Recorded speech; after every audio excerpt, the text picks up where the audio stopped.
اللہ علیہ وسلم کے ارشاد گرامی ہے، خیرکم من تعلم القرآن وعلمہ، تم میں سے سب سے بہترین وہ آدمی ہے اللہ کے نزدیک جو اللہ کا کلام سیکھے اور پھر سکھائے۔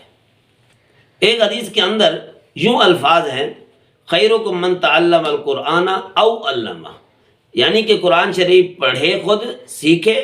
یا سکھائے، یعنی دونوں کا یہ مرتبہ ہے کہ وہ آدمی اللہ کے ہاں سب لوگوں سے زیادہ برگزیدہ اور بہتر ہے۔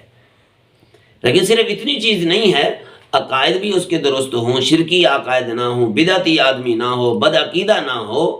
اس کے ساتھ ساتھ اس کا عمل بھی ہو، تو پھر اللہ رب العزت اس کو یہ سارے فضائل عطا فرمائیں گے۔ اور اگر ان کے ساتھ ساتھ اگر کمال یہ بھی ہو جائے کہ اس کو پتہ ہو قرآن کریم کی یہ آیت مجھ سے کیا مطالبہ کر رہی ہے، اس کے اندر اللہ کا کیا حکم ہے، کس چیز کے کرنے کا حکم ہے، کس چیز سے منع ہونے کا حکم ہے، دور رہنے کا حکم ہے، تو ایسا آدمی سب سے زیادہ بہتر ہے۔ فرمایا کہ آگے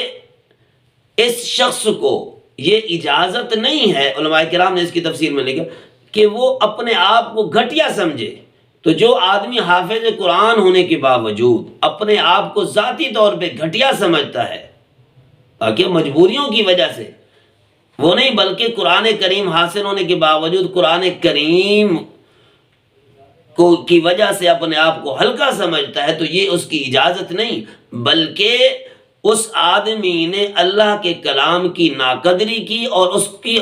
اس کو حقارت کی نظر سے دیکھا کہ اتنی بڑی دولت اللہ پاک نے عطا فرمائی، اور پھر یہ جگہ جگہ اس کی بے حرمتی اور بے اکرامی والا انداز اختیار کرتا ہے، تو یہ حافظ صاحب کو اجازت نہیں ہے، قاری صاحب کو اجازت نہیں ہے۔ تو اس لیے اپنے حالات کو درست کرنے کے لیے تھوڑا سا میں عرض کروں گا، مجھ سمیت ہم لوگ بعض دفعہ معاشرے کے حالات کو دیکھنے کی وجہ سے، لوگوں کی بے توجہی کو دیکھنے کی وجہ سے، یا یہ کہ مالی پوزیشن کمزور ہونے کی وجہ سے ہم کافی سارے الفاظ کہہ جاتے ہیں، اس کا تدارک ہم لوگ اپنی معاشی زندگی کو بہتر بنانے کے ساتھ کریں، سائیڈ بزنس کریں، یہ نہیں کہ کلام اللہ کو ہلکا سمجھیں۔ لوگ تو اکثریت ہمیشہ یہی رہی ہے کہ پیغمبروں کے ساتھ، نبیوں کے ساتھ بھی اکثریت نے یہی معاملہ کیا کہ ان کو ہلکا سمجھا۔ تو جو ہلکا سمجھنے والا ٹھیک ہے، وہ ہلکا سمجھتے رہیں، لیکن ہم لوگ اپنی اللہ کے ہاں جو پوزیشن ہے اس کو کم نہ کریں، اس کو ختم نہ کریں۔ بلکہ ایک جگہ پہ یوں بھی لکھا ہے شرح احیاء کے حوالے سے کہ اللہ پاک جن لوگوں کو اپنے عرش کے نیچے محفوظ جگہ عطا فرمائیں گے تو ان میں وہ لوگ بھی شامل ہوں گے جو قرآن پڑھانے والے ہوں گے دنیا کے اندر، یا یہ ہے کہ انہوں نے جوانی میں قرآن پڑھنا سیکھا، پڑھ لیا تھا، پھر بڑھاپے تک اس قرآن کو پڑھتے رہے، ان کو بھی اللہ رب العزت اپنے عرش کے نیچے محفوظ جگہ عطا فرمائیں گے۔ جبکہ قرآن کریم کی تعلیمات سے دور رہنے والے لوگ مختلف قسم کی پریشانیوں کے اندر مبتلا ہوں گے، لیکن ان لوگوں کو، کلام اللہ کی تلاوت کرنے والوں کو یا قرآن کی فضیلت سمجھنے والوں کو یہ حساب ملے گا، یہ معاملہ ہوگا ان کے ساتھ کہ اللہ کے عرش کے نیچے ان کو جگہ دی جائے گی۔ ایک اور حدیث کے اندر ہے، غالباً یہ ترمذی شریف کی حدیث ہے، کہ فرمایا کہ جس آدمی کو، جس حافظ کو یا جس عالم کو قرآن کریم کے اندر مصروفیت کی وجہ سے، یعنی یاد کرنے، پڑھنے، پڑھانے کی وجہ سے، سمجھنے سمجھانے کی وجہ سے دعا کرنے کی بھی فرصت نہیں ملتی، جلدی سے کلاس سے آیا پھر جلدی میں چلا گیا، تو اللہ رب العزت سارے مانگنے والوں اور دعا کرنے والوں سے زیادہ اس کو عطا کریں گے۔ اس کی مثال یوں لکھی گئی ہے کہ جب کوئی آدمی خیرات کر رہا ہو، کوئی چیز تقسیم کر رہا ہو، تو جس آدمی کو اپنے کام کے لیے وہ بھیجے گا تو اس کا حصہ سب سے پہلے نکالے گا۔ تو یہ ہوتی ہے احساس والی بات۔ تو اللہ، نبی علیہ السلام نے فرمایا اللہ پاک کا یہی معاملہ ہے بندے کے ساتھ، حافظ کے ساتھ، قاری صاحب کے ساتھ، کہ جب وہ دعا نہیں کر سکتا، اس کو فرصت نہیں ملتی، تو اللہ رب العزت اس کا اکرام از خود کرتے ہیں کہ جتنے دعا مانگ رہے ہوتے ہیں ساری دعاؤں سے بہتر اس کے حق میں اللہ پاک قبول فرما لیتے ہیں۔ اب یہ کتنا مرتبہ ہے،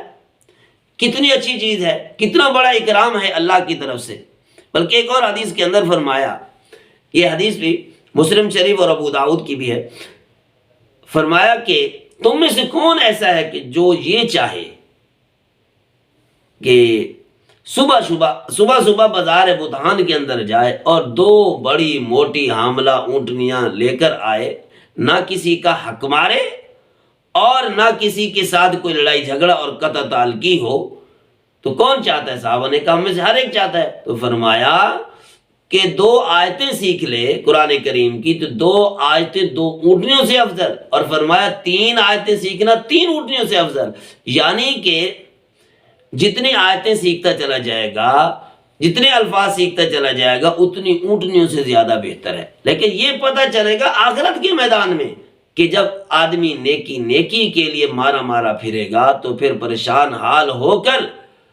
ہر کسی کے پاس جائے گا، کوئی آدمی کسی کو قریب نہیں لگنے دے گا۔ فَإِذَا جَاءَتِ السَّاخَةُ يَوْمَ يَفِرُّ الْمَرْءُ مِنْ أَخِيهِ وَأُمِّهِ وَأَبِيهِ، نہ یہ بیوی قریب ہوگی، نہ بیٹے قریب ہوں گے، نہ اولاد قریب ہوگی، نہ خاوند قریب ہوگا،